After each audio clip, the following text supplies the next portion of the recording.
Assalamualaikum warahmatullahi wabarakatuh. Kembali lagi di Pak Yan Channel. Salam Rahayu Budaya. Kali ini Pak Yan akan mengisahkan perjalanan hidup para wali Allah, dengan mengambil cerita, perjalanan Sunan Kedu atau Syekh Abdul Bashir dalam mensiarkan agama Islam. Nah sahabat budaya, tidak perlu berlama-lama lagi, langsung saja kita ikuti kisahnya.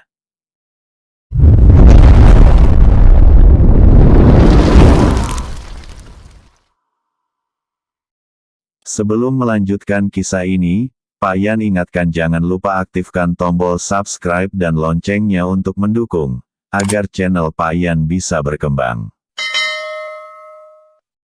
Sunan Kedu sendiri bernama lahir Abdul Hakim bin Abdullah Takwin, berasal dari Parakan, Kecamatan Kedu, Kabupaten Temanggung. Sunan Kedu dikenal seorang wali penyebar agama Islam di wilayah Kedu dengan jalan dakwah melalui pertanian, di antaranya penanaman padi dan penanaman tembakau.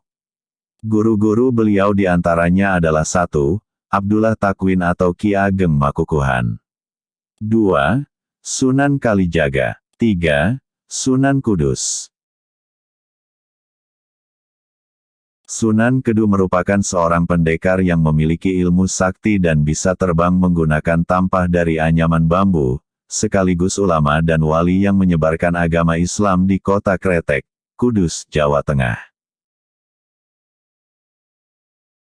Sunan Kedu merupakan murid atau santri dari Sunan Kudus. Sebelum keduanya saling kenal, Sunan Kudus sempat menyangka Sunan Kedu ingin memamerkan kesaktian dengan terbang di atas wilayah tempat Sunan Kudus. Kisah kedatangannya ke Kudus, dimulai saat beliau tiba dari Mekah untuk menuntut ilmu. Waktu itu, beliau dapat perintah agar melanjutkan menimba ilmu kepada Sunan Kudus. Diceritakan, kedatangannya ke Kudus, dimulai saat ia tiba dari Mekah untuk menuntut ilmu. Waktu itu, ia dapat perintah agar melanjutkan menimba ilmu kepada Sunan Kudus. Setelah beranjak dewasa, Abdul Hakim memutuskan belajar agama ke Mekah setelah lulus mendapat gelar dari gurunya Syekh Abdul Bashir atau dikenal dengan nama Sunan Kedu. Saat berangkat ke Kudus itu, beliau menggunakan alat transportasi yang tidak lazim, yaitu dengan menaiki tampah yang terbuat dari anyaman bambu, melayang-layang di angkasa. Sesampai di Kudus, karena tidak mengetahui dengan pasti alamat Sunan Kudus, Sunan Kedu berputar-putar di atas kota dan menggemparkan masyarakat Kudus. Sunan Kudus yang mendengar kegemparan itu, kemudian keluar dan melihat tampah yang dinaiki Sunan Kedu. Syekh Jafar Shadiq, nama asli Sunan Kudus, lantas menunjuk tampah yang terbang itu.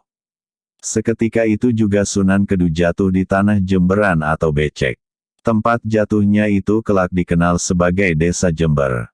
Setelah Sunan Kedu jatuh, Sunan Kudus berkata, "Kudus itu gudangnya ilmu, jadi jangan pamer ilmu di sini."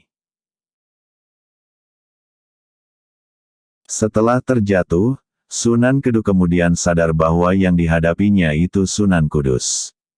Lalu bergegaslah Sunan Kedu mencari tempat sesuci. Kelak tempat untuk bersuci itu dikenal sebagai Desa Pesucen. Setelah bersih, Sunan Kedu kemudian menghadap Sunan Kudus untuk memohon maaf serta mengutarakan niatnya untuk nantri atau berguru.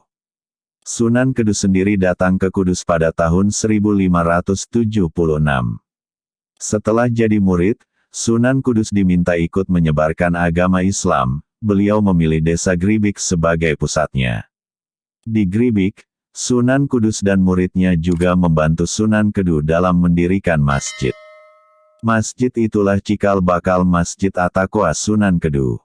Sunan Kedu melanjutkan jalan dakwah hingga sampai usia senja, ke Gribik, Kudus. Di sana beliau menghabiskan masa waktunya bersama istri dan pengawalnya di desa Gribik, Kudus. Masjid At-Taqwa, yang merupakan saksi sejarah penyebaran agama Islam oleh Sunan Kedu di Kabupaten Kudus, dibangun oleh Sunan Kedu pada tahun 1599 Masehi.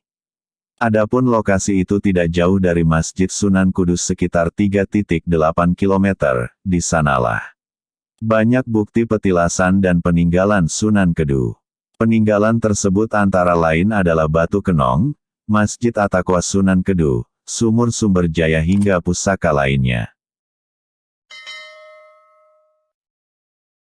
Sementara lokasi makam Sunan Kedu berada di Dukuh Kerajaan, Desa Gribik, Kecamatan Gebok, Kabupaten Kudus. Bagi pengunjung baru, di sana sudah ada petunjuk yaitu sebuah bangunan yang bertuliskan makam Kanjeng Sunan Kedu atau Syekh Abdul Bashir. Demikian sekilas cerita tentang perjalanan Sunan Kedu atau Syekh Abdul Bashir dalam mensiarkan agama Islam. Wassalamualaikum warahmatullahi wabarakatuh.